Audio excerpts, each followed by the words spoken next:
अस्सलामुअलैकुम दोस्तों, आज मैं आपके लिए सर्दियों की सौगात बहुत ही चटपटा चटखारेदार मज़ेदार सा गाजर मूली हरी मिर्च और नींबू का अचार बनाने की रेसिपी लाई हूँ। सिर्फ एक बार 10 मिनट लगेंगे इस अचार को बनाने में और आप पूरा साल मज़े ले ले के खाएंगे। पूरे साल भर के लिए आप किस तरीके से इस अचार को बनाकर महफूज कर सकते हैं, तो आज की इस वीडियो में मैं आपको बताऊंगी। इसके लिए आपने करना क्या है, गाजर लेनी है, मूली लेनी है, हरी मिर्चें और नींबू।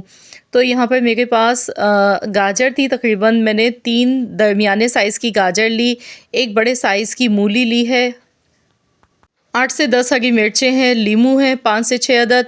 सबसे पहले नमक इस पे डालेंगे, 1 चम्मच भर के नमक, हल्दी फिर मैंने डाली है।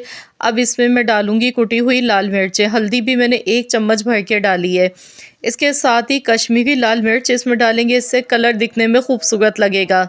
अगर आपके पास कश्मीरी लाल मिर्च नहीं है तो आप स्किप भी कर सकते हैं, इससे अचार का कलर दिखने में खूबसूरत लगता है। अब ये जितने भी मसाले मैंने इस पर डाले हैं ना, ये हमने अच्छी तरह से सब्जियों पर लगाने हैं। सब्जियां भी आप देख सकते हैं किस तरह से मैंने काट के लिए हैं। अब इसके लिए स्पेशल मसाला बना लेते हैं।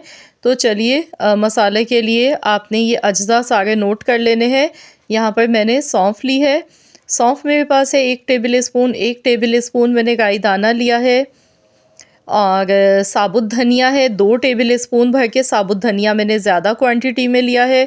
काली मिर्च है 1 टीस्पून, ज़ीरा लिया है 1 टेबल स्पून, अजवाइन है आधा टेबल स्पून, कलौंजी ली है 1 टीस्पून, 1 टीस्पून ही मेथी दाना मैंने लिया है। तो यहाँ पर इन सारी चीज़ों को हमने पीस लेना है, मोटा सा दरदरा सा पीसेंगे। पहले इन्हें अच्छी तरह से हम मिक्स कर लेंगे। तो आप चाहें तो इन्हें हल्का सा रोस्ट करके भी ले सकते हैं खुशबू बढ़ाने के लिए, या फिर आप एज़ इट इज़ ऐसे भी ले सकते हैं, क्योंकि यहाँ जो मैंने साबुत धनिया लिया है ये पहले से रोस्ट हुआ हुआ साबुत धनिया है, भुना हुआ धनिया है। तो अब मैं इसमें सारे मसाले ये ऐड कर दूँगी। मसालों को हमने बिल्कुल बारीक पीस के पाउडर नहीं बनाना है।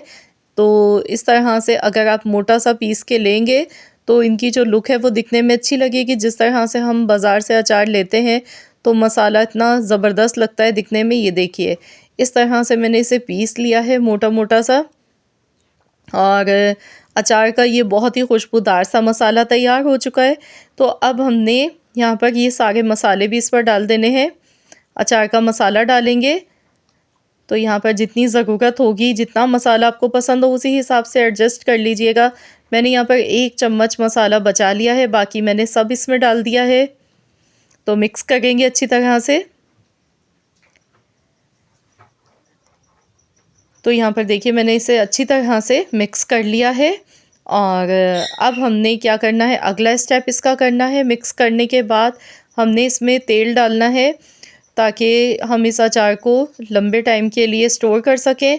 तो यहाँ पर अब मैं इसे एक बाउल में निकाल लूँगी। आपके पास कोई भी जार है, जैसे कांच का जार है या मर्तबान है, उसमें भी आप इसे स्टोर कर सकते हैं। तो यहाँ मैंने भी बाउल में निकाल लिया है। और अब इसके लिए हमने अगला स्टेप करना है कि इसके लिए हमने तेल गरम करना है। सरसों का तेल यहाँ पर लेंगे, 1 पाव तेल है, यानी कि 250 ग्राम मैंने मस्टर्ड ऑयल लिया है। ऑयल को पहले हमने गरम करना है अच्छी तरह से, क्योंकि इसे गरम करके ही डाला जाता है। जब इसमें से धुआं निकलने लगता है तो हमने इसकी गैस बंद कर देनी है इसके नीचे से, और हमने इसे थोड़ा सा ठंडा होने के लिए रख देना है। तो यहाँ कम्प्लीटली तो मैंने इसे ठंडा नहीं किया था। तो चलिए, अब हमने ये ऑयल ऊपर से डालना है इससे पहले, लेकिन हमने यहाँ सिरका इसमें डालना है। तकरीबन हमने आधा कप भर के सिरका यानी कि वाइट विनेगर डालना है। अगर अचार की शेल्फ़ लाइफ बढ़ानी है तो विनेगर आपने ज़्यादा इसमें डालना है। इससे ये होगा कि अचार हमारा लंबे अरसे तक ख़राब नहीं होगा बिल्कुल भी। तो यहाँ मैंने जो ऑयल गरम किया था ये भी ऊपर से डाल दिया है। ऑयल थोड़ा सा हल्का सा गरम था। तो बस अब इसे अच्छी तरह से मिक्स कर लेंगे। तो यहाँ जो मैंने अचार बनाया बहुत थोड़ी सी क्वांटिटी में बनाया है। अगर आप ज़्यादा मिकदार में बना रहे हैं तो आपने इसमें ऑयल का इस्तेमाल ज़्यादा करना है। अचार पर ऑयल इतना होना चाहिए कि अचार जो है हमारा ऑयल के अंदर डूबा हुआ होना चाहिए, ऑयल ऊपर से नज़र आना चाहिए। तो ये भी एक ख़ास टिप होती है अचार को लंबे अरसे तक महफूज करने की। तो मैंने यहाँ पर बहुत थोड़ा सा बनाया, इसलिए मैंने ऑयल का इस्तेमाल थोड़ा कम किया था। तो ये अचार हमारा मुश्किल से 1 हफ़्ते में ख़त्म हो जाएगा। तो यहाँ इसे फ़ौरन से सर्व नहीं किया जाता है। आपने इसे रोज़ाना तकरीबन 3 दिन तक आपने इसे धूप में रखना है 1 से 2 घंटे के लिए और रोज़ाना इसमें चम्मच चलाना है। 3 दिन के बाद ये इसमें खट्टापन आ जाएगा बहुत अच्छा-सा और ये खाने के काबिल हो जाता है। बनाने में इसे टाइम नहीं लगता है, लेकिन अचार है, अचार को मुकम्मल बनने में 3 से 4 दिन तो लाज़मी लग जाते हैं, तभी इसमें सही से खट्टापन आता है, मसालों का फ्लेवर आता है बहुत अच्छी तरह से। तो बस 2 टिप्स मैंने आपको बताई हैं। अगर आप चाहते हैं आपका अचार बहुत अरसे तक चले, 2-3 साल तक भी ख़राब ना हो, तो आपने ऑयल इतना भरपूर डालना है कि अचार अच्छी तरह से डूब जाए इसमें। दूसरा, आपने सिरका भी इसमें डालना है, सिरका डालने से भी अचार ख़राब नहीं होता है।